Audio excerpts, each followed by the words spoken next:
Virginia Woolf Biography 1882–1941 English author Virginia Woolf wrote modernist classics including Mrs. Dalloway and To the Lighthouse, as well as pioneering feminist texts, A Room of One's Own and 3 Guineas. Who was Virginia Woolf? Born into a privileged English household in 1882, author Virginia Woolf was raised by free-thinking parents. She began writing as a young girl and published her first novel, The Voyage Out, in 1915. She wrote modernist classics including Mrs. Dalloway, To the Lighthouse and Orlando, as well as pioneering feminist works, A Room of One's Own and 3 Guineas. In her personal life, she suffered bouts of deep depression. She committed suicide in 1941, at the age of 59. Early life. Born on January 25, 1882, Adeline Virginia Stephen was raised in a remarkable household. Her father, Sir Leslie Stephen, was a historian and author, as well as one of the most prominent figures in the golden age of mountaineering. Woolf's mother, Julia Princep Stephen, née Jackson, had been born in India and later served as a model for several Pre-Raphaelite painters. She was also a nurse and wrote a book on the profession. Both of her parents had been married and widowed before marrying each other. Woolf had 3 full siblings, Toby, Vanessa and Adrian, and 4 half-siblings, Laura Makepeace Stephen and George, Gerald and Stella Duckworth. The 8 children lived under one roof at 22 Hyde Park Gate, Kensington. 2 of Woolf's brothers had been educated at Cambridge, but all the girls were taught at home and utilized the splendid confines of the family's lush Victorian library. Moreover, Woolf's parents were extremely well connected, both socially and artistically. Her father was a friend to William Thackeray, the father of his first wife who died unexpectedly, and George Henry Lewis, as well as many other noted thinkers. Her mother's aunt was the famous 19th-century photographer Julia Margaret Cameron. From the time of her birth until 1895, Woolf spent her summers in St. Ives, a beach town at the very southwestern tip of England. The Stevens' summer home, Talent House, which is still standing today, looks out at the dramatic Porthminster Bay and has a view of the Biography lighthouse, which inspired her writing. In her later memoirs, Woolf recalled St. Ives with a great fondness. In fact, she incorporated scenes from those early summers into her modernist novel, To the Lighthouse, 1927. As a young girl, Virginia was curious, light-hearted and playful. She started a family newspaper, the Hyde Park Gate News, to document her family's humorous anecdotes. However, early traumas darkened her childhood, including being sexually abused by her half-brothers George and Gerald Duckworth, which she wrote about in her essays A Sketch of the Past and 22 Hyde Park Gate. In 1895, at the age of 13, she also had to cope with the sudden death of her mother from rheumatic fever, which led to her first mental breakdown, and the loss of her half-sister Stella, who had become the head of the household, 2 years later. While dealing with her personal losses, Woolf continued her studies in German, Greek and Latin at the Ladies' Department of King's College London. Her 4 years of study introduced her to a handful of radical feminists at the helm of educational reforms. In 1904, her father died from stomach cancer, which contributed to another emotional setback that led to Woolf being institutionalized for a brief period. Virginia Woolf's dance between literary expression and personal desolation would continue for the rest of her life.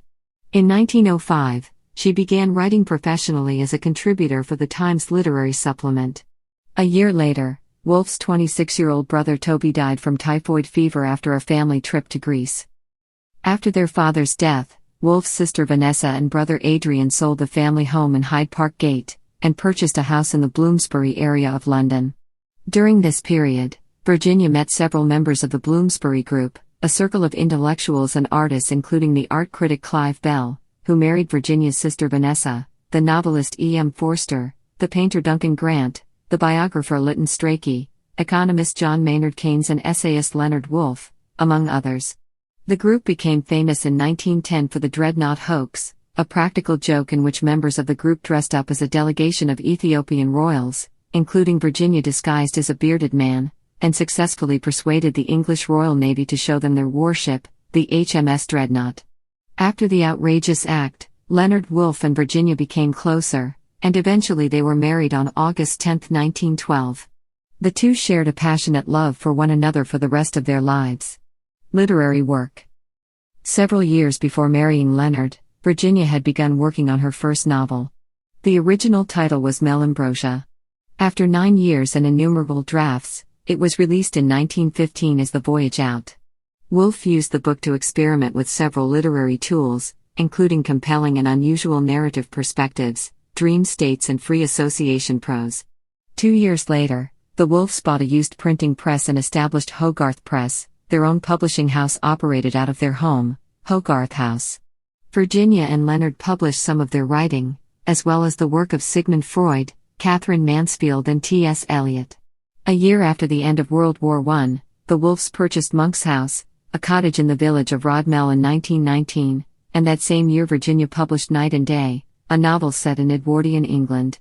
Her third novel Jacob's Rome was published by Hogarth in 1922. Based on her brother Toby, it was considered a significant departure from her earlier novels with its modernist elements. That year, she met author, poet and landscape gardener Vida Sackville-West, the wife of English diplomat Harold Nicolson. Virginia and Vida began a friendship that developed into a romantic affair. Although their affair eventually ended, they remained friends until Virginia Woolf's death. In 1925, Woolf received rave reviews for Mrs. Dalloway, her fourth novel. The mesmerizing story interweaved interior monologues and raised issues of feminism, mental illness and homosexuality in post-World War I England. Mrs. Dalloway was adapted into a 1997 film, starring Vanessa Redgrave, and inspired The Hours, a 1998 novel by Michael Cunningham and a 2002 film adaptation. Her 1928 novel, To the Lighthouse, was another critical success and considered revolutionary for its stream of consciousness storytelling. The modernist classic examines the subtext of human relationships through the lives of the Ramsay family as they vacation on the Isle of Skye in Scotland. Woolf found a literary muse in Sackville-West, the inspiration for Woolf's 1928 novel Orlando, which follows an English nobleman who mysteriously becomes a woman at the age of 30 and lives on for over 3 centuries of English history. The novel was a breakthrough for Woolf, who received critical praise for the groundbreaking work, as well as a newfound level of popularity.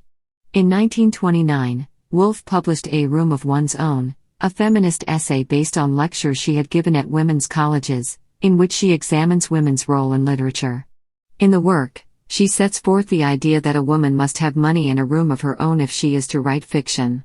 Woolf pushed narrative boundaries in her next work, The Waves, 1931, which she described as a play poem written in the voices of 6 different characters. Woolf published The Years, the final novel published in her lifetime in 1937, about a family's history over the course of a generation. The following year she published 3 Guineas, an essay which continued the feminist themes of A Room of One's Own and addressed fascism and war. Throughout her career, Woolf spoke regularly at colleges and universities, penned dramatic letters, wrote moving essays and self-published a long list of short stories. By her mid-40s, she had established herself as an intellectual, an innovative and influential writer and pioneering feminist.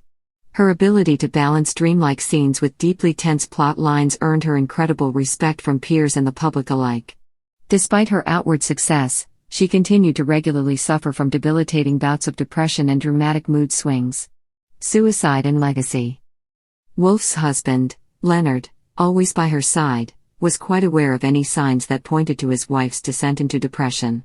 He saw, as she was working on what would be her final manuscript, Between the Acts, published posthumously in 1941, that she was sinking into deepening despair. At the time, World War II was raging on and the couple decided if England was invaded by Germany, they would commit suicide together, fearing that Leonard, who was Jewish, would be in particular danger. In 1940, the couple's London home was destroyed during the Blitz, the Germans' bombing of the city. Unable to cope with her despair, Woolf pulled on her overcoat, filled its pockets with stones and walked into the River Ouse on March 28, 1941. As she waded into the water, the stream took her with it. The authorities found her body 3 weeks later. Leonard Woolf had her cremated and her remains were scattered at their home, Monk's House. Although her popularity decreased after World War II, Woolf's work resonated again with a new generation of readers during the feminist movement of the 1970s. Woolf remains one of the most influential authors of the 21st century.